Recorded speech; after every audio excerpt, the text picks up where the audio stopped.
I have a song here that one of my friends wanted me to map, so I figured it was a good chance to show some of the process and go a little more in depth about how to get started with making a map. I can't believe we hit our goal with 2 months to spare, but we're not stopping now. So our new goal is to hit 1,000 subs by my 2-year mark in April. Help me out by clicking the little red button and liking the video. Thanks! Anyway, let's get to it. In this first video, we're gonna go through the mapping process from the beginning to the final stages, and I'm gonna save lighting for another video, so make sure to look out for that video once you're finished with this one. So I got all of the map information set up and files in place. We're going to be mapping Dumbest Girl Alive by 100 Gecs. If you have any questions about this page or how to set up your song, go check out this video. In fact, if you have any questions about how ChromMapper works, go watch that video. It'll probably answer most of your questions. Enough about that, let's get started. First, I'm going to give this song a listen and set up some bookmarks. The song isn't too involved and only has a few sections, so I'm not going to use a ton of bookmarks. I'm just marking out the main sections, and then for this song I noticed that the first drop and the verse were a little long, so I broke those up. And now that I have my bookmarks set, I'm going to move on to my timing notes. At this point, I really start to think about what parts of the music I want to map. Maybe I want to focus on the vocals more, or maybe there's a part where the drums are super important and I want to map those. I'm also keeping what sounds could be represented by lights in the back of my mind. So let's go through and get my ideas onto the page. Remember, timing notes don't have to be the right color, placement, or angle. We're just putting down blocks at the times that we want. So immediately, I think that this THX sound at the beginning would look really cool with some lights that get brighter with the sound. So we start placing blocks where they would fit. I definitely want to map the shot sounds and the guitar sounds in the intro. I can see here that the timing of my map is off, but I'll fix it soon. I'm in it and I want to get started. Here in the drop, I'm using my timing notes to kind of represent two hands, getting an idea of how I might make things flow. The second half of the drop is pretty much the same as the first, so I'm just going to leave it empty for now. I just don't think the timing notes are super necessary for that part, but if you feel like they would help you, absolutely do the whole song. This is the first map where I'm not using timing notes for the whole thing.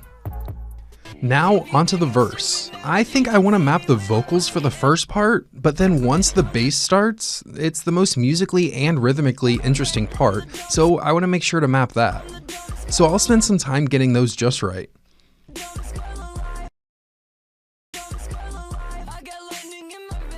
Then the second half of the verse starts with this cool vocal chop and this nasty wub that comes out of nowhere, so I'll definitely be sure to map those. I'm indicating that I want to use a slider by just placing a stack here for now. So for the bridge section, I know I want to hit these quarter notes with the music, so I'm placing blocks here, but I'm thinking down the road. I immediately want to use bomb resets, but I know a lot of people aren't the biggest fans of them, and I've used them before. So in the back of my mind, I'm going to be thinking about how I can emphasize these notes without resets. But I don't really have to worry about that just yet. Now for the break, I'm thinking that the guitar could be represented by small lights, maybe some walls to make you move a little, but I do want to map the voice when it comes in. Then the last drop is pretty much the same as the first, so I'm not going to worry about timing that out. So I think it's time to move on from our timing notes and get started placing blocks.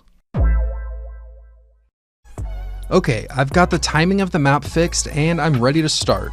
Now, there's good news and bad news. The bad news is that most of the melodies in the song are just straight eighth notes, so we're gonna have to be a little creative with our block placement to make something fun and interesting.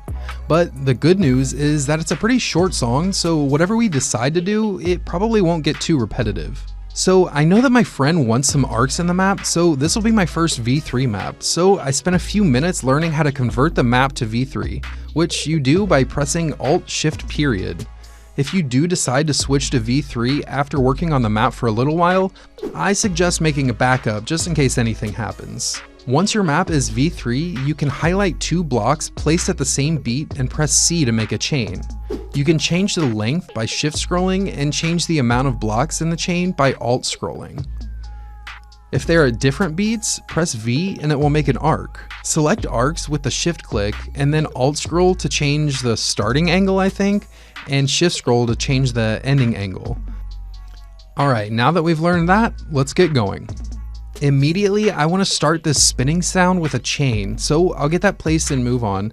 Now, it's important to know that while you do want to make as good of patterns as you can on the first round, you can always come back and clean them up, so don't get too stressed about making the perfect choices.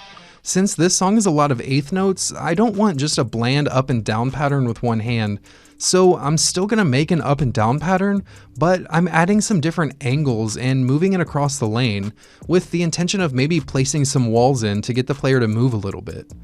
But we'll worry about that later on. So now that we've got a basic pattern down, I'll take advantage of the best tool we have. First, let's copy and paste. Then use our handy dandy mirror and voila.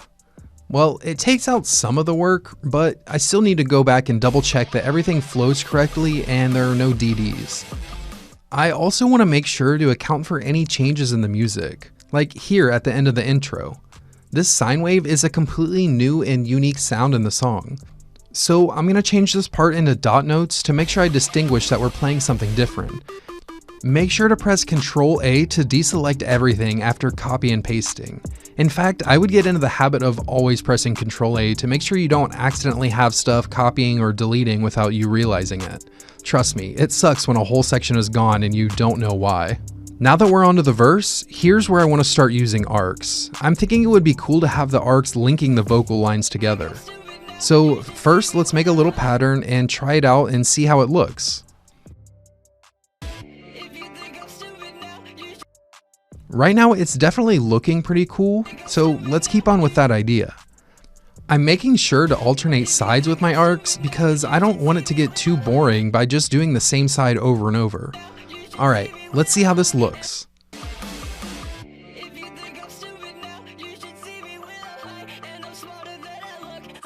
Pretty nice. Now onto the bass. I'm thinking I should do a pattern that is a mix of following the eighth note hi-hats and using arcs for the basses. One of the cool things about arcs is that you can kind of change the direction of flow, meaning that the block you connect it to can be more angles without it feeling too awkward. So as I work through, you might see me just replaying parts a lot. This is basically me actually moving my arms in the air like I'm playing to see if things feel right without actually having to open the game and try it. I think I ended up finding a pretty cool pattern that's pretty much what I was picturing at first. It's taking a little bit to make sure everything is flowing correctly, but I think I got it. And now the wub. One slider? Check. From here on out, it's more copy pasting, mirroring, double checking flow, you know. But now we get to the bridge. And I've been playing a lot of dance maps, and with the wide arcs in this map, there are some dance elements. So I think instead of the dreaded bomb resets, I'm gonna try what I call poses. I don't know if there's a real name for this, but that's what I'm calling it. It's taking a little bit to find the right angles, but right now I think I have something that works. Now we have the break section. I'm gonna add some bombs in here at this part to reset the player's hands for when the vocals come in. This little part, I figured I'd bring in some arcs one last time to match the first vocal section. Then the last drop is pretty much just another copy and paste from the beginning part. And again, I made a couple changes to make sure that certain sounds were mapped and everything was flowing correctly. But I think we have it, our first draft. Now, I'm gonna do my first playtest. This part is always fun, but also the worst, because you see just how many mistakes you made. In the past, I've used my notes app and paused during the playthrough to write down the issues, but this time I think I'm just going to record with my mic on so I don't have to keep taking off my headset. Let's do it.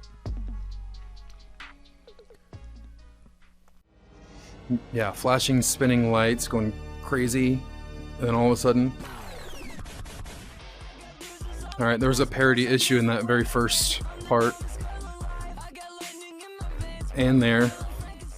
I gotta fix the second half there. That third one, I think it is really awkward. Other than that, those poses are pretty cool.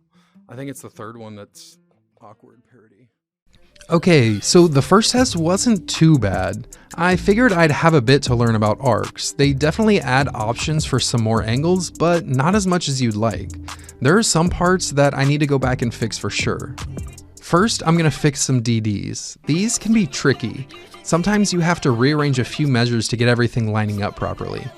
think about the different ways you can fix it. You could rearrange the pattern to change which hand is hitting what, or you could add an extra block. Another way to fix a DD is by taking away a block.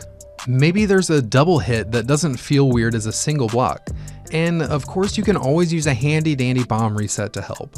Just try to think of the different ways to help make the pattern flow better and remove any DDs. Next, I'm going to fix those arcs. So most of them are good, but there are a couple that are super awkward. Let's see what we can do to fix them. So I'm having a little bit of trouble figuring out the first one, but after some rearranging, I think I found a solution. I'll fix the other arcs by adding in a block where there should probably be one anyway. Now we're on to the pose section. This is a way more difficult fix than I thought it would be. I'm trying a bunch of different ways to make it work, and I think I finally got it after changing quite a few of the poses. I also wanted to make sure that I didn't put a lot of symmetry in this part because I just don't find it very interesting and fun, and a very symmetrical pattern like that is kind of an outdated one at this point. Now that we've fixed all of our notes, I want to add some walls. I think I decided that the arcs and poses give a lot of movement in the map already, so I don't want to use walls to make the player move out of the way, but maybe just sway a little bit. So I'm not going to place any walls in the center 2 lanes. I'm using a combination of full and half walls just to be a little more interesting than just using a single wall. I'll leave walls out of the arc section and we'll head to the break and add them there. I'm using a technique of matching the walls up with something in the music. I think adding 2 short walls when the chord changes happen will feel nice and match the overarching patterns of the song. Now I'll just add walls to the last drop like I did in the beginning, and I think we'll be ready for test 2. Okay, that flows so much better and I'm really happy with it. Thank you guys for hanging out and following along. Hopefully I gave you some ideas to think about and some tips for making the process a little bit easier. I'm excited to see you in part 2 where I'm gonna make the light show for the map. Thanks for watching. Bye! I can't be honest with my friends. I never seem to fit right in. With a backlog full of olives and I need a sip of gin.